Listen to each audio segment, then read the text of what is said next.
Every one of these black belt promotions always feels like a big event. And for me, this is the Tim will be the 25th person that I've promoted a black belt. And we spent some time talking about it. And I'm sensitive to, how we're making black belts today and that sort of thing. At KOA, we just have a unique situation, at least in my experience. We just had a lot of guys stay. A lot of guys stay, and they stay here and they matriculate. I can't say I'm proud. Everybody makes mistakes. You know what I mean? You make mistakes in life. And jiu-jitsu is really, it's my life. It's not just something I'm doing, it's my life. And I've made mistakes, but my black belts that I promoted, I'm proud of them. I made a couple of mistakes along the way, but every professor will tell you that they do. But this promotion for Tim, boy, now I don't want it to sound like hyperbole, but Tim is just an exceptional individual. I have learned so much from him over the course of our relationship. And he brings something special to every mat he trains on. He has a certain humility about himself, about things that he's good at. And I will tell you, so I work with a lot of police officers, and not just you guys that are in here today, because there's quite a few in here from Fairfax, but just I've had the privilege to work with quite a few police officers. Something I've noticed in that profession, and is Franco in here? I always worry about this with you, Franco, because Franco has a great degree of compassion and empathy for the people he's working with. And I think in that job, it's hard to retain that. You either have to numb it out. I don't know, I was never a police officer, but I played one in Afghanistan. But you, but you have to do something to kind of manage yourself because of who you're dealing with all the time. And man, I don't know how people do it. And one thing about Tim, I've always been, I didn't mean to do this to you, it just kind of happened. Absolutely shocked at the level of empathy that he retains for the people that he's dealing with and working with. And you can feel it when you train with him on the mat, that he's kind of looking out for you. And I feel like it's like Christian. Most of us, you roll with Christian. I was telling this story earlier. Sorry, I'm in story mode. I remember, Christian was one of the first students at KOA, and he already had some training. And I probably whipped up on him a decent bit over the years. And one day we were training, right where you're sitting, Gabe. We were training right there. And as we were training, I thought, man, I don't think he's trying anymore. He is playing with me right now. I was like, realization. And then, but to see you today working with everybody, but when I train with him, I still feel that legacy of training, looking out for the other person. It's the kind of jiu-jitsu I love the most. Man, it's great to smash people. I like that part too. But when you're really training with someone and you end up connected, where you can kind of feel their personality and feel what they're doing. And I probably sound weird to some of you, but especially up here on the front. But that's how it goes. That's how it is for me. This is my whole life doing this stuff. And I'm real proud to be able to promote Tim to black belt. He's worked very hard for it. I almost feel like I don't deserve to get to promote him. How much effort he's put behind the scenes. The Fairfax County Police Department, the DT stuff, where you at, Gene? Oh yeah, you're up here now.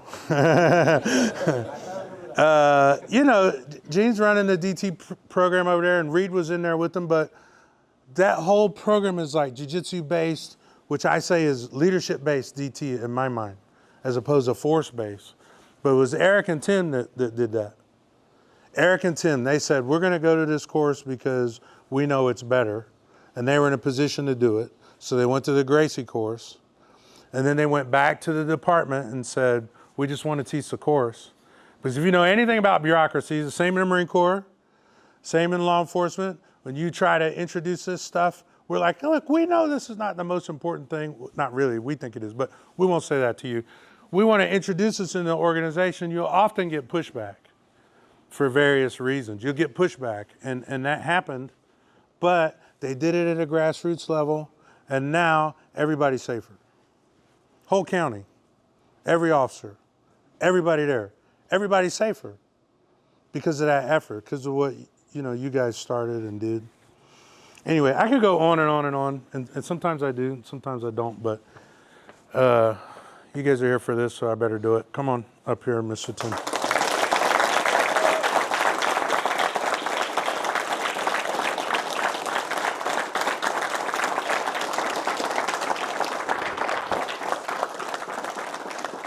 And I'm talking all the serious stuff, but he also makes me laugh maybe more than anybody else. And I don't remember the details, but there's a story when Tim had more hair and was in a different job. I think it's someone mistaken you for Conor McGregor or something. Yeah. Like up in the city, he's working and someone mistaken, and he just went with it. He was taking pictures with him. Slipped right into the accent and everything. So, Eric made part of this, and I added that on there. And then it says ko and ah. It's phonetic. In Japanese is not a word, but I put it on all the belts. So it's a really nice belt. Appreciate all these things. You get nervous till you start talking. Yeah. Yep. I mean it all. I mean, you're definitely a unique dude, and I have learned a lot from this relationship. I appreciate it. Likewise. I look forward to doing some more. Do that a little bit.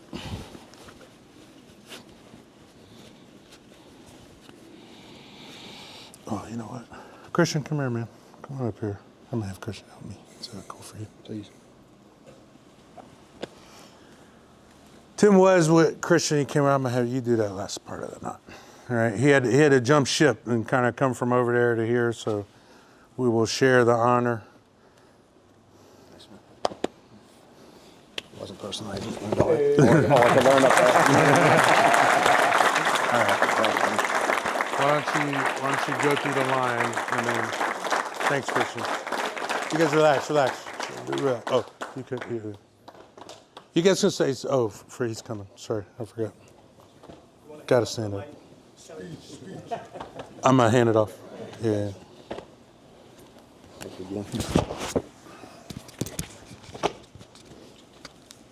Now you guys can sit back down. Sorry.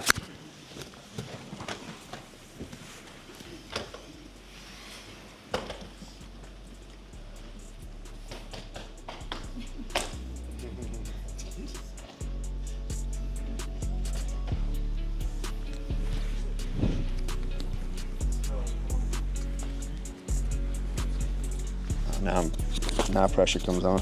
Mm-hmm.